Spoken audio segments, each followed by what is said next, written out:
it's hard for them to tap into it. Either they're too tired physically from teaching, they're too tired mentally. So what do you think it was that made you different? I didn't like being poor.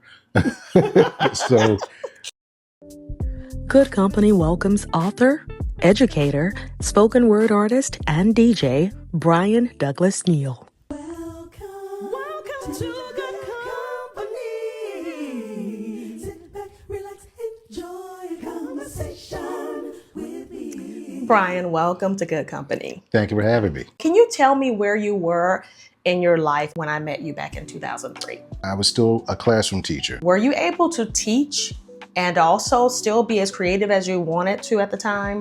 Yes. So failed rapper, but I still use that in my classroom to engage students. The rap career didn't take off, so I had all this DJ equipment. So I started DJing at 15. I was doing wedding receptions, cookouts, anyone that would hire me to DJ their functions. Thank you for sharing that, because a lot of teachers, they have these other creative sides to themselves, Brian, but it's hard for them to tap into it. Either they're too tired physically from teaching, they're too tired mentally. So what do you think it was that made you different? I didn't like being poor.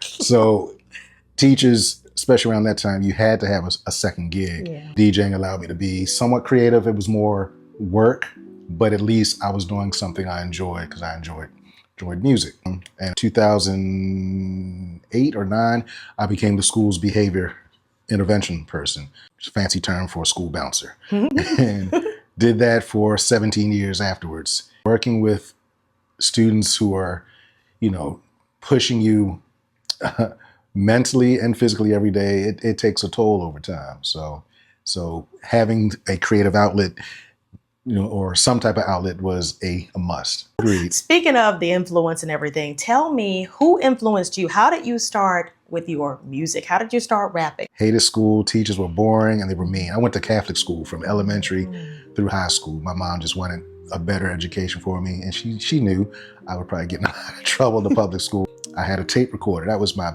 favorite toy. And I would do raps, interviews, voices, little sketch comedy before, I even knew that was a thing that you could do. It wasn't until middle school where I started rapping. The song that got me, this might be before your time, Run DMC, Sucker MC.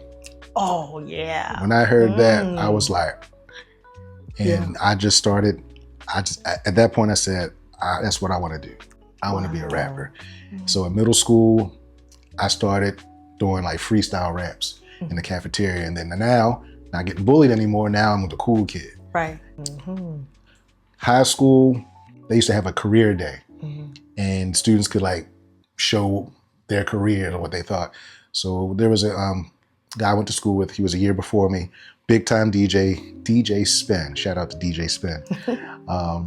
He used to do mixing, and he would always ask me and a couple other guys to like rap. And that was our thing. That was a big deal for us. And so I decided this is what I want to do. So I made a couple of mixtapes, and I was afforded the opportunity to go to New York. So before social media, you would take your little mixtape and go to record companies. And I went up to New York. To this day, I don't know how my parents agreed to this. They let me get on the Greyhound bus at 16 years old and go to New York by myself. Wow. And got off. I'll never forget. I got off the bus. And New York is a planet. It's a different place. Right. I get off the bus. I'm going towards the studio. It's a homeless lady sitting on the sidewalk. She's asking people walking by, do you have any money? Nobody was paying her any mind. So of course, when I get up to her, she's like, sir, do you have any money? I'm like, I'm so sorry, I don't have anything. She jumps up, yes, you do, and starts chasing me. And I'm like looking back, like jogging, like laughing it off, but then she's full gait running after me. Yeah. So I kick it in gear, and next thing you know, I'm running through the crowd and people are not paying us any attention. And this homeless woman is like full speed running after me. And after about 4 blocks, she finally stops, and I turn around and look at her. She's like, you got to come back this way. And I'm just like, I do. My first career was corporate America. I worked at Citibank, Maryland. I was making really good money. After about 5 years at Citibank, they brought us into a big room one day and said, hey, we're going to downsize and move to New York. And I was like, what's downsizing?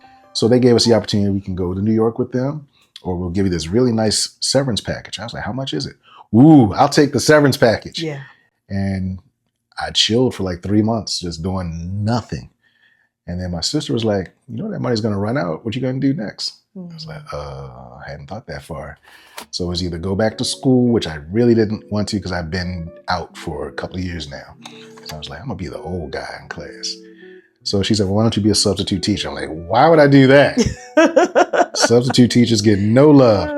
I had no idea what to expect. I dressed up, put on a whole 3-piece suit, got my father's anti-shade case. It had nothing in it. And I got called in for a music class. The music teacher got sick. So I walk in the middle of the class. The cafeteria aide was watching the class. So it was like a bunch of third graders playing every musical instrument in the room, running around, bling, bling, bling, paying her no mind. I said, hey, I'm the sub. She said, thank God, and just ran out. So there was a wooden chair over in the corner, little wooden chair. That thing was light. Didn't realize how light it was. I picked it up just to slam it. I picked it up and it went flying across the room, hit the wall, shattered. Then everybody, I said, now that I have your attention, everyone's have a seat. And I read the little, Kookaburra. I know this song. We started singing Kookaburra Sits in the Old Gum Tree. And they were singing along with me. I'm like, oh, they following along? Okay. And then singing all these little songs. And when it was over, little boy came up to me and said, you coming back tomorrow? I said, I don't know. Why? I hope so. And then my sister came around the corner. She said, well, what'd you think? I said, I like it. She said, you were born for this. For my mom and my dad, just every little thing they sacrificed to make sure I was good. Growing up, I thought we were pretty well off. But as I got older, I saw, we struggling. My mom always had 2-3 jobs. My dad always had 2-3 jobs. But they really sacrificed to make sure I didn't know it. I didn't feel it. And I can say to this day, I am where I am because of them. That's pretty special. What inspired this? Of course, teacher. So tell us about Teacher Man. So I taught first grade, and a lot of the boys just didn't like to read, but they were into rap and they were into superheroes. So I said, what if I took the best of both worlds and made it into a book, almost like a comic book, but not quite. So Teacher Man was born.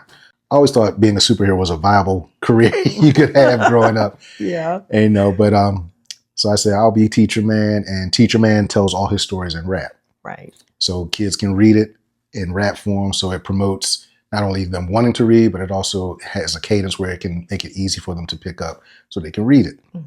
So I've written 3 Teacher Man books. The first one, my first day of school, and they're all true stories. They're all things that actually happened. The second one was called Return of the Cicada. And the third one was I Missed the Bus. Let's go. Oh my God. Let's go. Come on. Just a teeny bit, Brian. All right. I just got home from my first day of school. My mom asked me, how are things? I said, really cool. Then my mom asked, what do you think? How do you feel? What is your teacher's name? I said, his name is Mr. Neal. But he's really a superhero because he can do lots of things, other things that teachers can't do, like when he dances and sings. My life in rhyme. So my life in rhyme, that is my therapeutic outlet. That's how I dealt with a lot of things. So some of them are very sad. Some of them are angry. But then there are a lot of them that are very inspiring and uplifting, just showing how I overcame something. So I would write them for me. And then I share them with people. Can I read one? Let's see. Sure, can. About Holding On. Okay. August 2017. Oh, okay. Am I going there? No, that's fine. No, that's fine. I don't know what's been wrong with me lately. I'm looking in the mirror and my own reflection hates me. Oh, that's a deep. Ooh. My own reflection hates me. Ooh. I was going through something there. Right. Maybe I have residual baggage from the damage of being broken. I've got my mind made up, but my heart keeps hoping. Coping day to day is like walking barefoot on nails. No matter where you step, you still get impaled. Brian, that's, ooh. But you know what? When I look at those words, though, I think of, I bet it's not just you.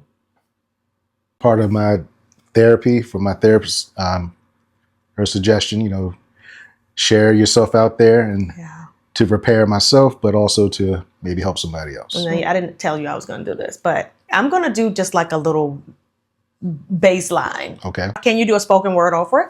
Favorite one is called Chocolate Sunday.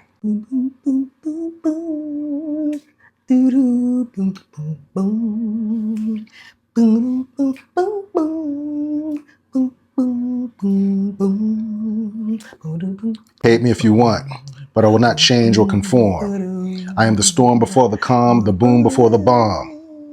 I'm the epitome of greatness because I overcame everything they created to erase us.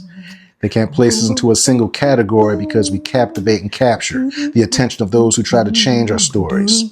Nothing escapes our brilliance. Our resilience is forged in adversity. Melanin shows perfectly as we cut through the lies surgically. They try to dim my spotlight, but it's not right for anyone to demonize, discredit, and destroy what God has ordained. We remain to be appointed to higher standards, and yet we always rise to the occasion, exceeding expectations with phenomenal bandwidth. I stand with my brothers and sisters in love as we continue to fight for the basic human right of freedom to pursue happiness. See my skin color and acknowledge me for the content of my character. I walk boldly in my birthright while walking through every single barrier. Black. Black, black, black. Black, black. Yeah. Black, black, black. Boom, boom, boom, boom, black, black. Yeah. Black, black, black. Yeah. Black, black. Okay. It's going to be a couple hard questions. Okay. Like hard questions. What's your true meaning of a friendship? Someone who accepts me for me, all of me, doesn't judge, doesn't prejudge. We pour into each other, give and take on both sides. And Do you have any regrets? sometimes I wish I never got into teaching. I think that's what God had intended for me to do, to be a teacher. Teaching made me who I am today, and it put me in places to help a lot of people. So no regrets on that part, but on the financial side, sometimes I wish I had done other things. What are the top 3 things on your list for your life in the years to come? I really just have a heart for helping people.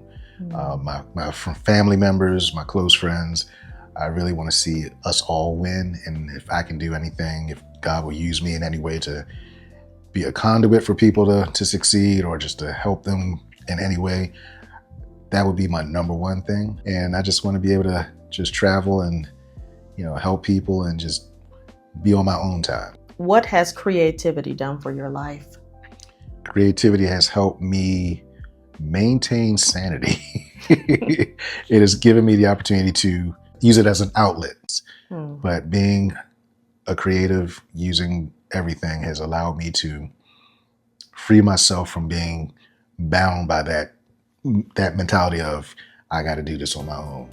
Brian, thank you so much for being on Good Company today. Thank you for You having were me. really some good company, Brian. I appreciate it. We're going to put all of Brian's information below, and thanks for joining us. Take care. Thank you, Brian. Woo. All right.